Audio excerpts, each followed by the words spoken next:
Okay, hi everybody. This is Mike Burstyn and friends.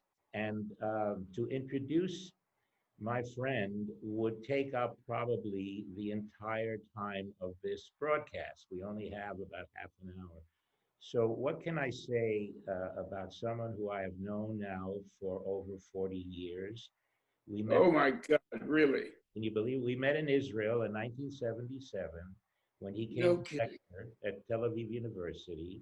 And I guess maybe I should let him. How would you introduce yourself, Norman? If I give you in one sentence. I would say I'm a friend of Mike Burstyn's. Well, that's too modest, but I am going to just give you one quote. I mean, to introduce Norman and what he's done in his life and career would take forever. But here's a quote. No single individual has had more influence through the medium of television in its 50-year history than Norman Lear. I guess that sums it up, right? Who said that? You wrote that. No, I'm kidding. No, that was said by Chicago's Museum of Broadcasting Communications. So I think that sums it up because, Well, he had been drinking. yeah, well, look, to talk about your shows, I mean, everybody knows. I want to talk about Norman, the friend that I've known, and I would sum it up in one word, and it is a mensch. And Oh, yeah, a mensch. Everybody knows what a mensch is, but Norman for me has been a mensch for all these years. And actually, I should call you Nachman. That's your Hebrew name, right? yes, I Nachman. like it. Yeah, Nachman. And, Nachman, we're meeting at a time that is pretty difficult for all of us, just so people know. We're in the midst of the height of the corona pandemic around the world. Just yesterday, unfortunately, as you know, we passed a milestone, horrible milestone. Over 100,000 Americans have died from this virus. And there's another virus going on right now as well that I'd like to get your take on. But first of all, tell me, how are you coping with this new reality? I mean, at home, has it interfered or changed your daily routine or your daily activity? It has changed my daily routine enormously because I'm in my home is lovely because my wife has the loveliest taste I know, and we are here, but we are imprisoned in a sense because I'm told you cannot leave. I need a haircut. I cannot have my I cannot have the barber come because that's the way my wife wants it. I mean, she's very keep me to the letter of the law. Well, So Lynn, people, people who have helped here, a couple of housekeepers for a great many years, are still coming, and that is it. well, look, you're the lucky one because you can always put that hat on, that infamous hat, so Yeah, it covers the hair that you don't have. So you're luckier than most of us. But my wife Siona, she did a nice job for me oh, ultimately. you're looking great, by the way. Thank you. But I do see your tweet. It's hard to believe I know you 40 years and you weren't a little boy at the time. No, neither one of us was. Remember, we traveled around the country. We went to a lot. I have a lovely picture of us at Rafi Nelson's village. We were down there in a lot with my son Peter and with Asi Dayan, Moshe Oh, Dayan's son. yeah, Yeah, we'll yes. we'll put that picture up. But in light of what's going on, I do see your tweets. By the way, you have these morning tweets where you drink, you drink. Yeah, no, my daughter Kate was visiting, and while she was here, I did several of those. And there's been so much conversation about them. I think I have to find a way to continue doing them. But no, I only did that handful while she was here. I'm going to ask you something a little serious right now. Um, as you know, we're going through this virus, and in addition, in the last couple of days in Minneapolis, we've had that tragedy with this gentleman that was unfortunately was killed, George Floyd. Your organization that you started, People for the American Way, they put up this statement, and I want to read it. People for the American Way is deeply concerned about public safety and welfare during this coronavirus pandemic. We urged our elected leaders to take all necessary steps to protect the health and economic future of all of our communities. And now you once said, and I'm quoting you, I had a nose for anti-Semitism unlike any other. People for the American Way came directly out of that nose. Uh, and then you said that history teaches that one's guard should be up. Uh, is our guard up enough lately with all these horrible anti-Semitic attacks around the world? How do you see it? I don't think our guard is sufficiently high. That's the best way to express it. I'm not sure there is such a thing as being too high. I think we have to be, as human beings, let alone as Jewish human beings, we have to be as cautious as we would be loving. You were born in Connecticut, right? I was born in New Haven, yes. New Haven. And were you born into a traditional Jewish family? I think so. My father went to prison when I was 9 years old, and I lived for 3 years until the year before my bar mitzvah with my grandparents in New Haven. Born in New Haven, raised in Hartford, lived those years in New Haven with my grandparents, and went to shul with my grandfather, who my father and mother were not religious. They were proud Jews, but not religious. But and that was your grandfather my father was observantly religious, so I went to a lot of temple with him. And you know, I'm just remembering now. Did you suffer any? Of course, I read your book. Any anti-Semitism personally as you were growing up? No. In the service, I served in World War II, standing on the line on a breakfast line at 5:45 or something in the morning. The two guys ahead of me were talking, and one of them made some anti-Semitic reference. And for years, I talked about, I poked him in the back, he turned around, and I smashed him in the, I fought him. I was too ashamed to say that I didn't do anything. I heard it, I let it pass. I didn't know that it wasn't somebody I knew at all, total stranger. But that's as close as I came to anything real. Well, you know, I just to change subject. I just want to say I was extremely aware and extremely involved and, I mean, caring. When the war started, I couldn't wait to enlist. I would have enlisted months earlier had my mother begged me not to. And when I finally did it, it was over her crying on her knees, begging, because I wasn't drafted. I enlisted. Well, we just commemorated Memorial Day, so we say in Hebrew, "Kol hakavod," all honor to you. Before I forget, my sons Peter and Adam have asked me to thank you after 43 years for doing something menschlich. When I said a mensch, that's, a mensch is a mensch.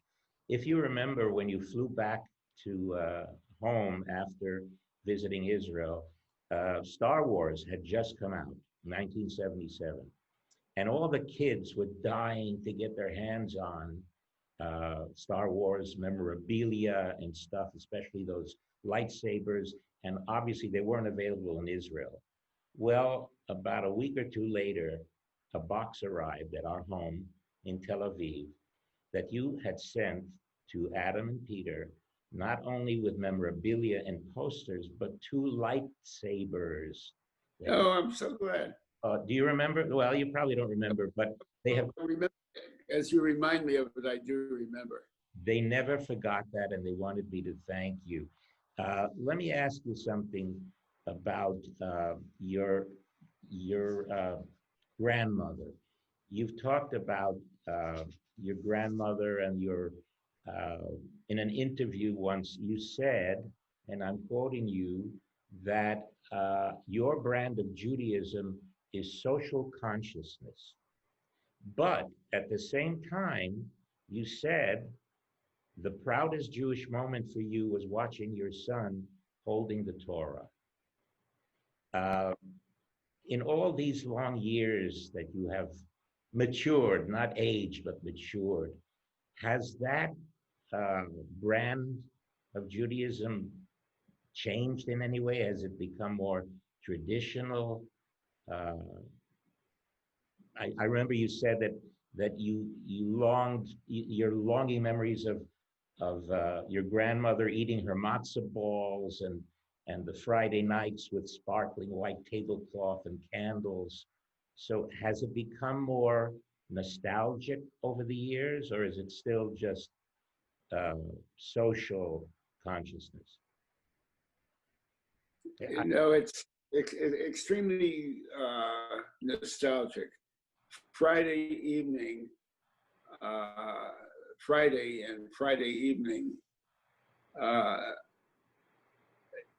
I talk to myself, or there's a conversation going on inside of me, reminding me of those Friday evenings with my grandparents, reminding me that it was Shabbos.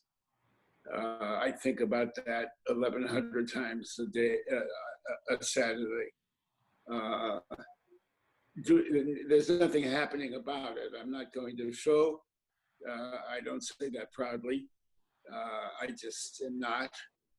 And I remember so clearly my son, who is now 31, 32. My God. A long time ago. Holding the Torah. Now, you had a bar mitzvah, right? He was bar mitzvah, yes. But interestingly enough, he has twin sisters who are now 25. It never occurred to me to have them bat mitzvah. And you were bat mitzvah. Were you living in Brooklyn at the time? Yes, at the Shari Zedek Synagogue. You remember your bar mitzvah that well? On Kingston Ave, I remember it very well. Did you get any gifts? Well, this is what I remember very clearly. We lived in an apartment house, a 4-flight walk up, no elevator, and I remember, and the bathtub was full of ice and beer and Coca-Cola and whatever, and it became a party for my folks and their friends. And I took a handful, 4 or 5 of my friends, and the $33 or whatever the hell it was I had gotten in cash, and took them to Coney Island. And the 33 or 54 or whatever dollars that I had gotten from my bar mitzvah served the 4 or 5 of us for an evening at Coney Island. And I think you once said you got a lot of fountain pens too. And fountain, yes, that was fun. Those are the fountain pen years. You know, actually, as we're talking today, today is Shavuot, and the receiving are receiving the Torah on Mount Sinai. So it's a great occasion to be able to speak to you about your memories of your son holding the Torah, and these are wonderful memories that I treasure. You know, I was going to ask you to to remember whether any of your Jewish experiences inspired any of the amazing shows that you produced and wrote over the decades. Were there any characters that were influenced by your upbringing, your Jewish upbringing? Oh, of course. I mean, my father would often take my mother out of a Sunday evening for chinks. That's yeah, and I would say, Dad, you're going to a Chinese restaurant. You have to use that language. And so when I heard about all those years later, when I heard about Till Death Us Do Part, which was the British antecedent to what I did, All in the Family, when I heard about the character there, I thought, oh my God, that's my dad. I know how to write him. Archie is your dad, or So Archie was, in essence, my dad. Of course, he had, all the Irish flavor that Carol O'Connor brought to it. I remember meeting Carol when I visited the set with Paul Bogart, may he rest in peace, the director. Yes. We have a photo of that. I'm going to put that up as well.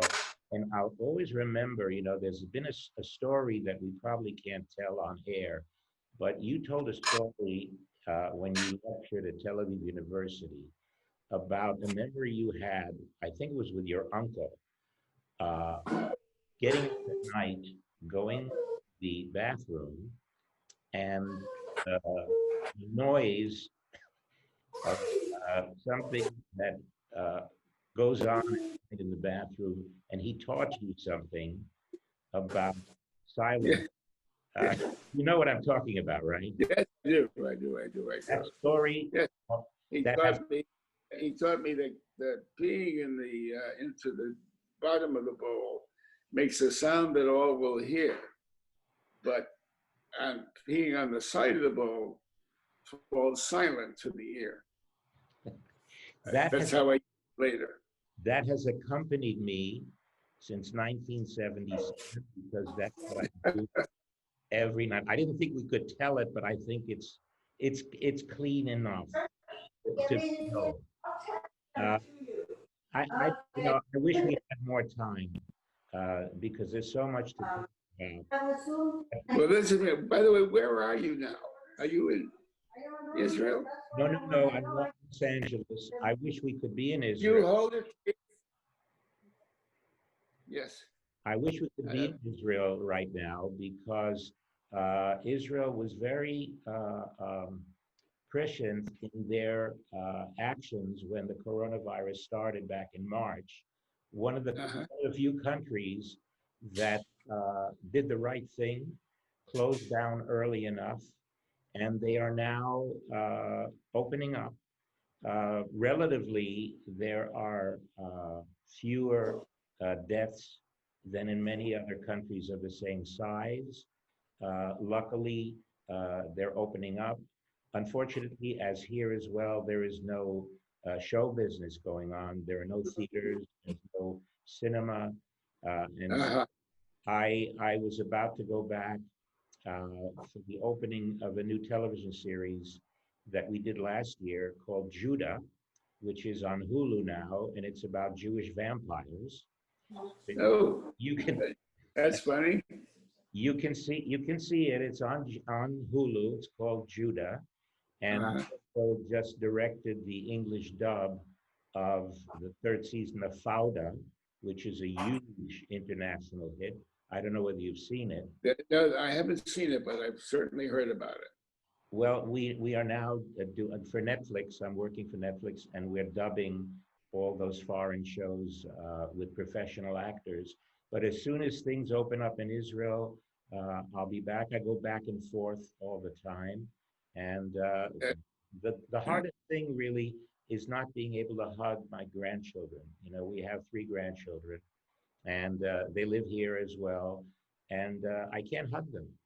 I'm sure you have. But that the handshake and the hug may be lost to us now.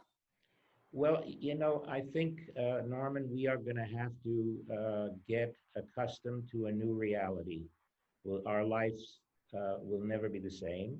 It's going to take a while, but let's hope that maybe next year, instead of doing this Zoom, that I can come over to your magnificent home, see Oh, all we'll do that. Lynn, and you and I can sit down and have a schnapps. I'd love that. And we'll call your grandchildren and so that I can give them a virtual hug. Oh, Norman, I thank you so much for doing this, for being with me. And I only wish you, I know your birthday's coming up in July, so is mine.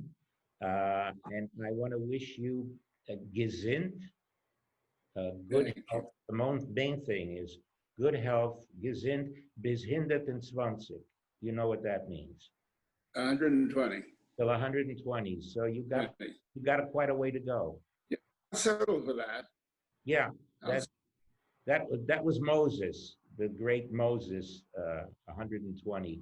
Let me ask you one last question. Is there a motto that you have lived by in your lifetime that you live by? I have a motto. Yeah, I love this.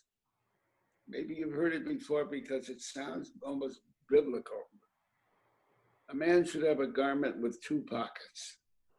In the first pocket should be a piece of paper on which is written, "I am but dust and ashes." In the second pocket, a piece of paper on which is written, "For me, the world was created." Wow. I love that. I love that. The fact of my life is, what is Mike Burstyn doing on this planet? He's here for me this moment, and I for him. Norman, God bless you. My motto has always been carpe diem, seize the day. And that's something you've done that all your life. Thank you for being with me. I love you. I love you too, and I love the half hour together. Thank To you. be continued. Thank you, my friend. And Thank you. thank you, my friends, for joining us. And we'll see you next time. Shalom. Shalom.